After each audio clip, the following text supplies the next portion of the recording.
રાજકોટમાં અંધશ્રદ્ધાનો વધુ એક કિસ્સો સામે આવ્યો છે। પશુઓની બલિ અટકાવવા જતા બબાલ થઈ ગઈ। વિજ્ઞાન જાથાની ટીમ પોલીસ સાથે માતાજીના માંડવામાં પહોંચી 7 જેટલા પશુઓની બલિ ચઢાવી દેવામાં આવી હતી। પોલીસે 6 આરોપીઓની ધરપકડ કરી છે। પશુઓની બલિ ચઢાવવા તેઓએ માનતા રાખી હતી। જીવ હિંસા અટકાવવા જયંત પંડ્યા અને પોલીસ કોઠારિયા સોલવન્ટની પાછળ આવેલા વિસ્તારમાં પહોંચ્યા હતા અને પશુ બલિની ઘટના સામે આવતા સવાલો હવે ઊભા થઈ રહ્યા છે। 21મી સદીમાં હજી પણ લોકો કેમ અંધશ્રદ્ધાનો શિકાર થઈ રહ્યા છે તે પણ સૌથી મોટો સવાલ છે। રાજકોટથી જે ઘટના સામે આવી છે તે ખરેખર હચમચાવી નાખે તેવી છે, કારણ કે એક માનતામાં તો પશુ બલિ અહીંયા ચડાવી રહ્યા છે અને હજી 21મી સદીમાં પણ આ પ્રકારના કિસ્સા સામે આવી રહ્યા છે। વધુ અપડેટ પણ જાણીશું આ અંગે। ઋષિ અમારી સાથે સંવાદદાતા જોડાઈ ચૂક્યા છે ફોનલાઈન ઉપર। ઋષિ, જે આ ઘટના છે, શરમ આવી જોઈએ અને સૌથી મોટો સવાલ એ પણ ઊભો થાય છે કે આટલા પશુઓની બલિ ચડી અને એ પણ એક માનતા માટે, ક્યાં સુધી આ જ પ્રકારના અંધશ્રદ્ધામાં લોકો હજી ધકેલાતા રહેશે?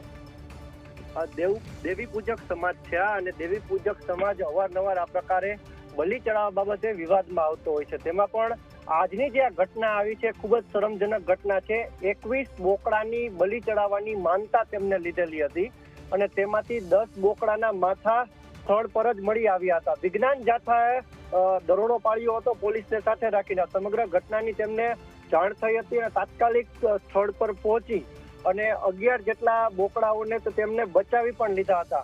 પરંતુ હજુ પણ એ શરમજનક વાત સામે આવે છે કે 21મી સદી છે, લોકો ક્યાં સુધી આવી અંધશ્રદ્ધામાં વિશ્વાસ કરશે અને નિર્દોષોની બલિ ચડાવતા રહે છે। હાલ તો અત્યારે 10 બોકડાની બલિ ચડી ગઈ છે, પરંતુ જે સ્થળ ઉપર ટીમ ગઈ હતી તે ટીમને પણ તેઓ કોઓપરેટ કરતા નહોતા અને પોલીસ સાથે પણ તેઓ ગેરવર્તણૂક કર્યું હતું। પોલીસે સમગ્ર મામલે 6 આરોપીની ધરપકડ કરી છે, પરંતુ હાલ વિજ્ઞાન જાથા દ્વારા જે રીતે નિવેદન પણ સામે આપવામાં આવ્યું છે કે લોકોને અંધશ્રદ્ધાથી દૂર રહેવા માટે અપીલ કરવામાં આવી છે અને ખાસ દેવી પૂજક સમાજ કે જેઓ બિલકુલ ઋષિ, આપણી પાસેથી અપડેટ્સ આગળ મેળવતા રહીશું, પરંતુ હાલ વિજ્ઞાન જાથા તરફથી જયંત પંડ્યા પણ આપણી સાથે અહીંયા જોડાઈ ચૂક્યા છે।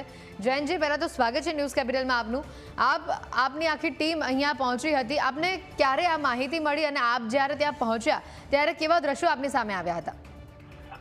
એક તો ખાસ કરીને વિજ્ઞાન જાથાને રાતના 2 વાગ્યાથી સતત ફોન આવતા હતા કે ભાઈ ગોંડલ ચોકડી પાસે ત્યાં શિવ હોટલના પાછળમાં અત્યારે પશુ બલિ થાય છે, કુલ 21 બોકડાનો બલિ ચડાવવાના છે।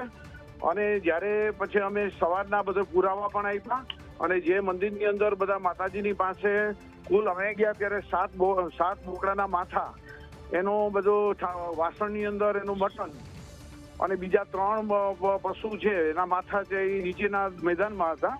ધાર્મિક સ્થળ હતું અને તે જોઈ અમે પણ આશ્ચર્યચકિત થઈ ગયા। બહુ નિર્મમ રીતે બોકડાની પશુ બલિ કરવામાં આવેલી હતી અને પછી ત્યાર માણસો બધા એકત્ર થવા માંડ્યા અને અમે એના જે આયોજક હતા, જે ભુવા હતા, એને અને બીજા બધા 4 વ્યક્તિ હતા, કુલ 5 વ્યક્તિને લઈ અને આજીડેમ પોલીસ સ્ટેશને ગયા હતા। ત્યાં સુધી તો કોઈ માથાકૂટ થઈ ન હતી, જાથા સાથે કોઈએ ઉચ્ચારણ પણ કરેલ ન હતો।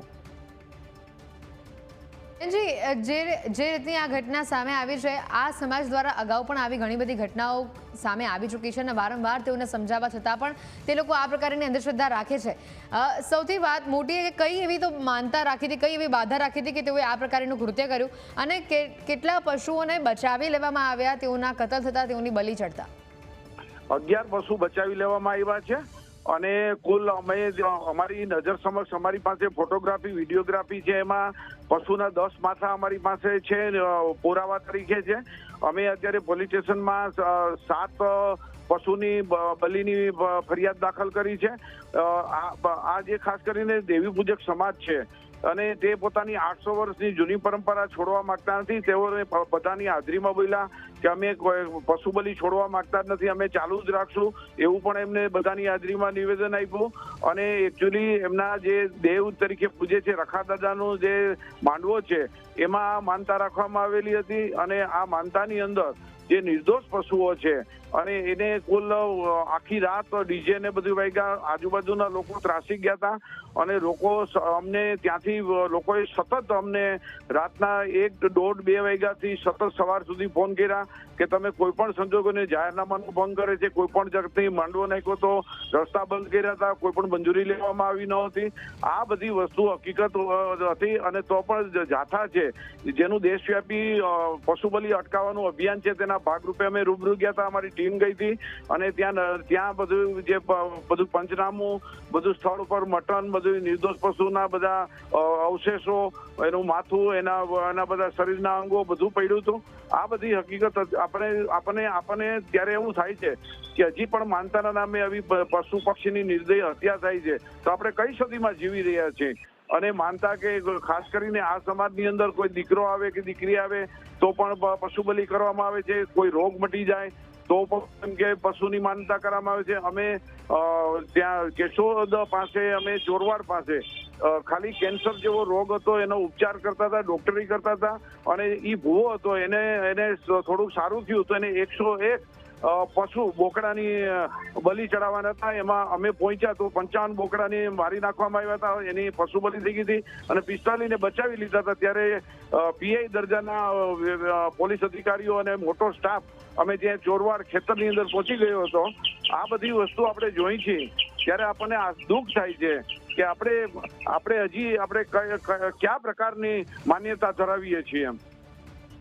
આ સમાજના જે લોકો છે અહીંયા બલિ ચડાવવા માટેનું જ આખું જે અહીંયા દ્રશ્યો પણ અમારી સામે આવ્યા છે, ખૂબ જ કરુણ દ્રશ્યો છે. કેવા પ્રકારની પોલીસ કાર્યવાહી હવે તેઓના વિરુદ્ધ થઈ રહી છે અને સૌથી મોટી વાત એ કે આ પ્રકારની બલિ ન માત્ર આ એક વિસ્તાર પરંતુ રાજ્યના ઘણા જ બધા ભાગોમાં આ પ્રકારનું કૃત્ય હજી પણ થાય છે. એટલે ગમે તેટલી શિબિરો કરવામાં આવે, ગમે તેટલા સમજાવવાના સેમિનાર એ લોકોને કરવામાં આવે, લોકો નથી સમજી રહ્યા. તો આના માટે કોઈ કડક પગલાં લેવા હવે અનિવાર્ય બની રહ્યા છે કારણ કે આવી રીતે અબોલ જીવોની બલિ ચડાવી એ સહેજ પણ યોગ્ય નથી. હવે આ કામ છે સરકારી તંત્રનું છે અને ખાસ કરીને સત્તાધીશો છે, જે વર્તમાન સત્તાધીશો છે રાજ્ય કેન્દ્ર સરકારમાં જે સત્તા ઉપર છે બેઠેલા વડાપ્રધાન છે, મુખ્યમંત્રી છે કે કોઈ પણ પદાધિકારી, કોઈ પણ પક્ષના હોય, એની મોટી જવાબદારી થઈ છે કે હવે આપણે આ 21મી સદીમાં અટકાવવું જરૂરી છે અને આ આપણને સોંપતું નથી અને એવું એમને દ્રઢ માન્યતા દ્રઢ કાયદો કડક બનાવી અને હું તો કોઈ સમાન કાયદો, કોઈ પણ એમાં કોઈ હિન્દુ, મુસલમાન, ક્રિશ્ચન એવો કોઈ પણ બાદ ન હોય. પશુ બલિ કોઈ પણ સમાજમાં થતી હોય એ અટકાવવાની સૌથી નાગરિકને છે. ખાસ કરીને સરકારી તંત્રની પણ પહેલી ફરજ બને છે. તો જો હું માનું ત્યાં સુધી જો પાયાથી જ અમલ થાય તો હું માનું ત્યાં સુધી આવનાર દિવસોમાં પરિણામ મળે.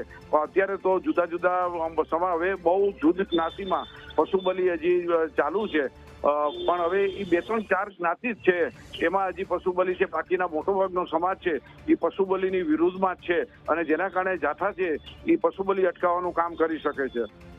જયંતજી, સરકાર સુધી જેમ આપણે વાત કર્યા છે કે આના માટે હવે કડક કાયદો લાવવો પડે, સરકારે જ કોઈ પગલાં લેવા પડે, તો આપની અને આપની પૂરી ટીમની શું તૈયારીઓ છે કે સરકાર આ મુદ્દે કડક પગલાં લે?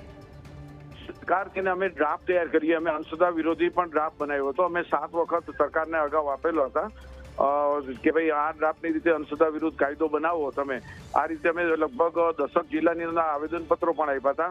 એમાં આમાં પણ પશુ બલિ અટકાવવા સંબંધી અમારે કાર્યવાહી કરવા માટે અમે જઈ રહ્યા છીએ અને અમે પ્રાથમિક અમલ કરી અને વધુમાં વધુ આની અસરકારકતા ઊભી થાય અને લોકોમાં અમારો વિશ્વાસ વધે એવું કાર્ય કરવા માંગીએ છીએ.